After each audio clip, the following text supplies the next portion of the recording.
Ester, capítulo 9. Os judeus matam os seus inimigos. Chegou o dia 13 do 12º mês, o mês de Adar, o dia em que deveria ser cumprida a ordem do rei. Era o dia em que os inimigos dos judeus esperavam dominá-los. Mas o que aconteceu foi o contrário. Os judeus derrotaram os seus inimigos. Em todas as cidades do reino onde havia judeus, eles se reuniram para atacar os que queriam matá-los. Ninguém podia resistir aos seus ataques, pois todos estavam com medo deles. Todos os oficiais das províncias, isto é, os chefes dos vários povos, os representantes do rei e os governadores das províncias ajudaram os judeus, pois tinham medo de Mordecai.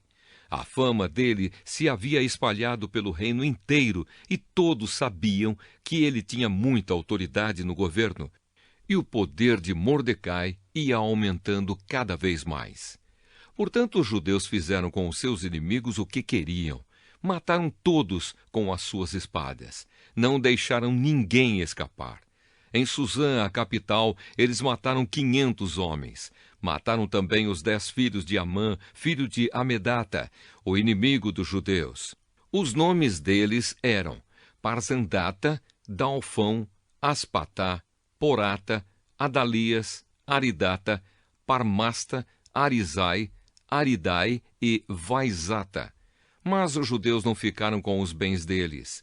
Naquele mesmo dia, o rei foi informado de quantas pessoas haviam sido mortas em Suzã.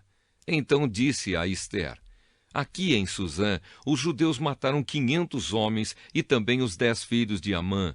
E nas províncias, quantos eles terão matado? O que é que você quer agora? É só pedir.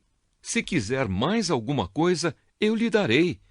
Ester respondeu: se for do agrado do rei, dê autorização aos judeus de Suzã para fazerem amanhã o mesmo que tinham ordem para fazer hoje. E peço também que os corpos dos 10 filhos de Amã sejam pendurados em forcas. O rei concordou e mandou ler a autorização em público em Suzã. E os corpos dos 10 filhos de Amã foram pendurados em forcas. No dia 14 do mês de Adar, os judeus de Suzã se reuniram e mataram mais 300 homens na cidade, mas não ficaram com os bens deles.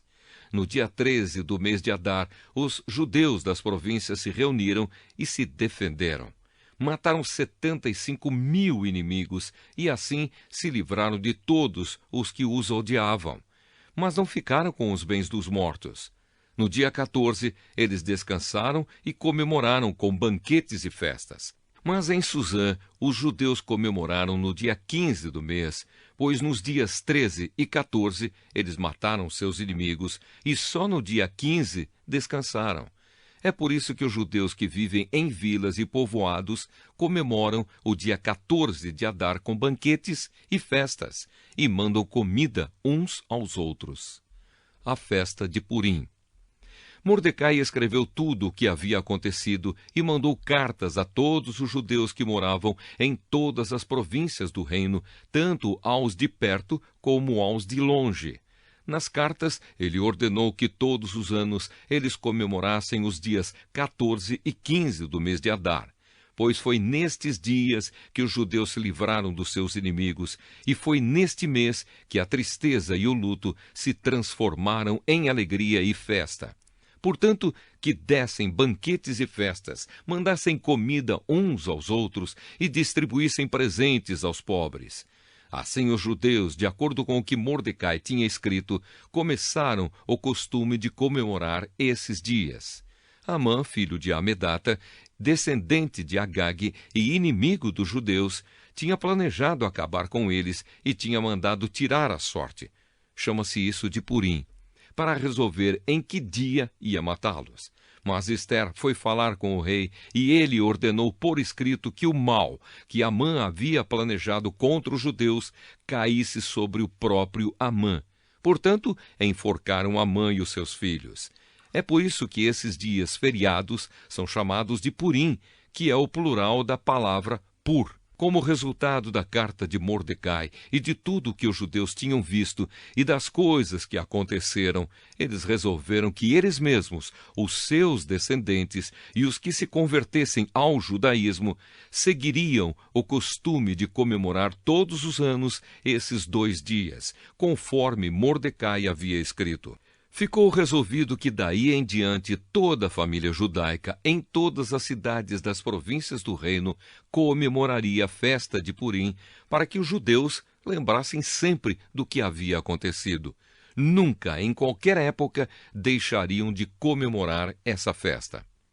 A rainha Ester, filha de Abiail, também escreveu uma carta junto com o judeu Mordecai, dando todo o seu apoio à carta que Mordecai já havia escrito a respeito da festa de Purim. Cópias da carta foram mandadas a todos os judeus das 127 províncias do reino, desejando-lhes paz e prosperidade e confirmando que a festa de Purim devia ser comemorada nos dias marcados.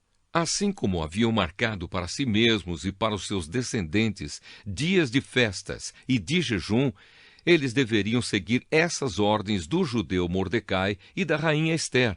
A ordem de Ester, confirmando as instruções para a comemoração de Purim, foi escrita num livro.